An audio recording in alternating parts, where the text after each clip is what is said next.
नमस्कार दोस्तों, मैं हूँ एडवोकेट रिया त्रिपाठी। क्या आपने कभी सोचा है आपका इरादा एकदम नेक हो पर फिर भी आपको कानून मुजरिम मान ले? जी हाँ, क्रिमिनल लॉ में एक बहुत बड़ा कॉन्सेप्ट है जिसे हम कहते हैं स्ट्रिक्ट लायबिलिटी। और इसे समझने के लिए हमने जानना होगा साल 1875 में एक हुआ था केस, जो है आर वर्सेस प्रिंस।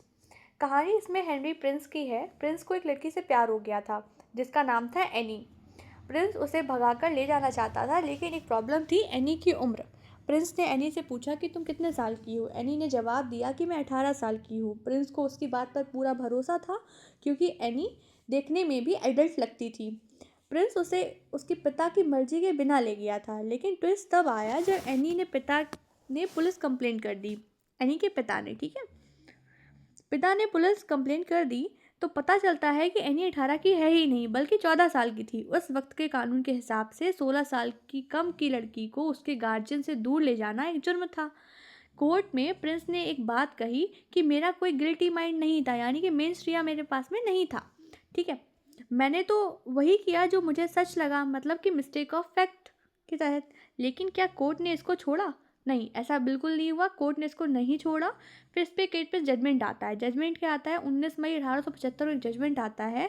जज ने कहा कि लड़की को उसके बाप से दूर ले जाना, आपने एक रॉन्गफुल एक्ट किया है। अगर आप ऐसा कोई काम कर रहे हैं जो मोरली गलत है, तो आप ये बहाना नहीं बना सकते कि आपको लड़की की उम्र का पता नहीं था। कोर्ट ने प्रिंस को दोषी ठहराया और यहाँ से जन्म हुआ स्ट्रिक्ट लायबिलिटी का, यानी जहाँ आपकी गलती ही काफ़ी है, आपका इरादा मायने नहीं रखता कि आपका इंटेंशन सही था या गलत, ये इंपॉर्टेंस नहीं रखता है। ठीक है, अब हमारे लिए देख लेते हैं कि ये किस सेक्शन में आया था। आईपीसी के कौन से सेक्शन में था और बीएनएस के कौन से सेक्शन में है।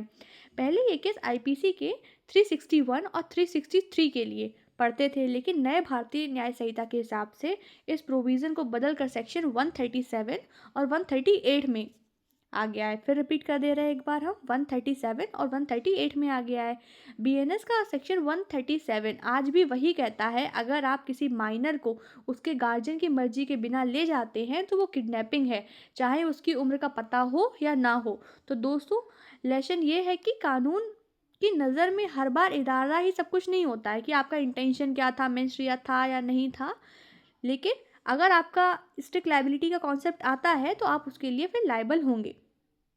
कमेंट में बताइए आप मुझे कि आपको ये केस कैसा लगा और आगे आपको कौन से केसेस पे आप चाहते हैं कि मैं उसके फैक्ट लेके आऊँ आपके लिए। जो भी है आप बताइए। और किसी सब्जेक्ट का, मतलब क्रिमिनल लॉ के अलावा अगर एडमिनिस्ट्रेटिव लॉ या फिर आपको और किसी भी सब्जेक्ट का केस चाहिए हो तो मुझे प्लीज़ बताइएगा। Thank you so much.